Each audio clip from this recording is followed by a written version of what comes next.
하나님을 오해하지 맙시다. 기도는 결과가 아니다. 마태복음 19장 26절. 예수께서 그들을 눈여겨보시고 말씀하셨다. 사람은 이 일을 할 수 없으나 하나님은 무슨 일이나 다 하실 수 있다. 하나님을 오해하지 맙시다. 특별히 이번 글은 지인의 질문으로부터 생각해본 묵상입니다. 지인의 질문은 이것이었습니다. 왜 하나님은 내가 기도한 대로 이루어 주시지 않는가?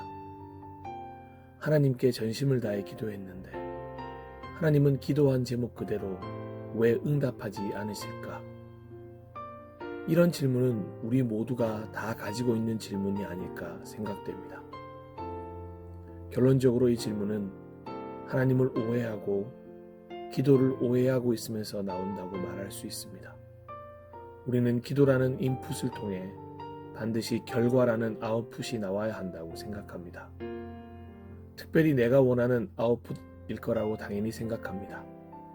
이는 세상적인 논리에 기브 앤 테이크를 바탕에 두고 기도를 오해하고 있는 것입니다. 하나님께 기도했으니 당연히 하나님은 대답해야지. 어찌 보면 맞는 말 같아 보입니다. 그런데 이건 기도를 그저 주문이나 소원 정도로 생각하기 때문에 일어나는 오해입니다. 이런 오해를 풀어보았으면 좋겠습니다. 기도는 결코 결과에 연연하지 않는 것입니다. 기도를 하는 것은 나일 수 있습니다. 물론 더 깊은 신앙인들은 기도할 수 있는 허락도 하나님으로부터 시작된다고 믿기에 기도를 하게 하는 것도 하나님이라고 믿습니다. 저도 동의합니다. 하지만 간편하게 말하자면 기도는 우리가 합니다. 하지만 거기까지입니다. 기도했으면 이제 그 다음은 하나님의 차례입니다. 기도했으면 결과는 하나님이 알아서 하시는 것입니다. 내가 결과까지 좌지우지하는 것이 아니라 결과를 하나님께 맡기는 것이 믿음의 기도입니다. 어떤 결과를 예상하고 기도하는 것은 기도가 아닙니다. 그것은 그저 내 소원이고 바람일 뿐입니다. 사무엘하 12장을 보면 다윗은 밧세바와 간음하여 낳은 아들을 살려달라고 간절히 금식까지 하면서 하나님께 기도했습니다. 그런데 하나님의 응답은 무엇이었습니까? 끝내 그 아들을 7일 만에 거두어 가셨습니다. 다윗은 흥분하고 슬퍼했습니까? 아닙니다. 다윗은 나단 선지자를 통해 자신의 믿음을 회복했음을 행동으로 보입니다.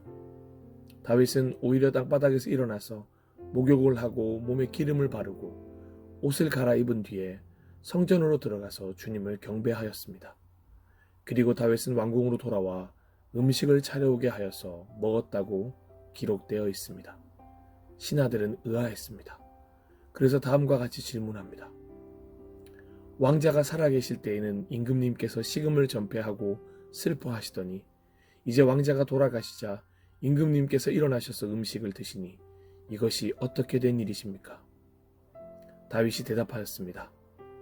아이가 살아있을 때에 내가 금식하면서 운 것은 혹시 주님께서 나를 불쌍히 여겨주셔서 그 아이를 살려주실지도 모른다고 생각하였기 때문이요. 그러나 이제는 그 아이가 죽었는데 무엇 때문에 내가 계속 금식하겠소? 내가 그를 다시 돌아오게 할 수가 있겠소? 나는 그에게로 갈 수 있지만 그는 나에게로 올 수가 없소. 다윗은 자신이 생각한 결과가 아닌 하나님의 뜻과 선택에 온전히 맡기고 기도한 것입니다. 하나님이 결정하셨으니 이제는 하나님의 결정에 순종하는 사람이 되는 것입니다. 하나님은 그런 다윗에게 다시금 아들을 주십니다. 그리고 그 아들이 바로 솔로몬입니다. 결과에 연연하면 우리는 기도가 가진 가장 큰 매력, 순수함을 잃게 됩니다. 기도의 가장 큰 의미는 바로 순종에 있습니다. 결코 기도하는 행위에 있지 않습니다. 기도의 양에 있지 않고 기도의 종류나 기도의 화려한 억구에 있지 않습니다. 기도의 가장 큰 의미는 순종이라는 순수함에 있습니다. 사도행전에 등장하는 초대교회에 놀라운 부흥은 박해와 함께 진행되었습니다. 사도들이 순교합니다. 집사들이 돌을 맞습니다. 날마다 더욱 기도했지만 날마다 더 박해는 심해집니다. 결과적으로 보면 차라리 예수님을 믿지 않았던 때가 더 행복하고 편안할 수 있었습니다. 하지만 초대교회 성도들은 결과에 집중하지 않고 더욱 하나님께 기도했습니다. 물론 사도행전 12장처럼 잠시 흔들리기도 했습니다. 하지만 진짜 놀랍고 대단한 것은 사도행전 12장의 사건, 소위 베드로가 옥문에서 풀리고 마가의 어머니 마리아의 집으로 돌아와서 겪은 일련의 사건을 기점으로 사도행전의 이야기가 새롭게 시작된다는 것을 알고 계십니까? 사도행전 12장 이후로 완전히 새로운 이야기가 시작됩니다. 교회가 로데라는 어린아이의 행동으로 비유된 기도의 순수함을 회복한 이후로 핍박의 중심에 있던 헤롯 왕이 곧 죽습니다. 교회를 핍박하는 데 앞장서던 사울은 예수님을 만남으로 바울로 변화되고 이방인의 사도로 부름받아 바나바와 함께 선교 여행을 시작하게 됩니다.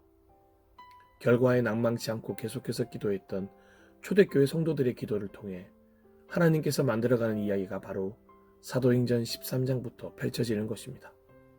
분명한 대상인 하나님께 기도했습니다. 하나님은 하실 수 있음을 믿고 기도했습니다.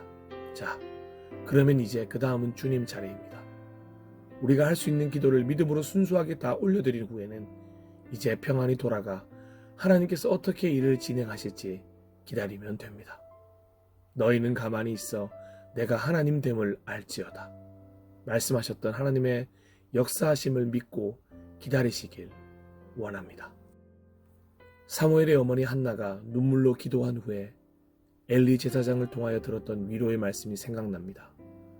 사무엘상 1장 17절의 기록처럼 평안히 가라 하나님께서 내 기도에 응답하시길 원하노라 입니다. 단순히 인간적인 위로라 느꼈을 수도 있지만 한나의 믿음이 빛을 발합니다. 수심 가득했던 한나는 그 말을 듣고는 사무엘상 1장 18절 말씀처럼 얼굴에 다시는 근심하는 빛이 없는 삶을 살게 됩니다. 사무엘을 임신하는 결과가 있었기에 근심하는 빛이 사라진 것이 아닙니다. 아직 그런 결과조차 알지 못했을 때부터 하나님의 일하심을 믿었기에 분명한 대상이신 하나님께 믿음으로 기도했기에 결과를 하나님께 맡겼기에 한나는 더 이상 근심할 필요가 없었습니다. 사무엘이라는 아들을 주신 결과를 떠나 믿음으로 기도한 그 이유를 맡길 때 살아계신 하나님을 체험하게 된 놀라운 시간이었을 것입니다. 물론 반대의 상황도 있습니다. 바울은 하나님으로부터 수도 없이 거절을 경험했습니다. 하지만 더욱 낮아짐으로 헌신한 모습으로 성숙해지는 오히려 참 멋있는 신앙인 바울이었습니다. 다윗도 성전을 짓고 싶은 간절한 기도에 거절을 경험했습니다. 오히려 거절 이후에도 변함없이 아들 솔로몬에게 성전 건축의 모든 준비를 해주는 것으로 만족해하며 하나님께 감사했던 다윗이었습니다. 또한 수많은 성경 속 기도의 사람들이 무응답을 경험했습니다. 예수님마저도 무응답을 경험하셨습니다. 겟세마네 동산의 기도를 기억하십니까? 하나님 아버지, 이 잔을 내게서 옮겨 주옵소서. 눈물이 핏물이 되어 흘러내리도록 기도했지만 아무 응답도 들려오지 않았습니다.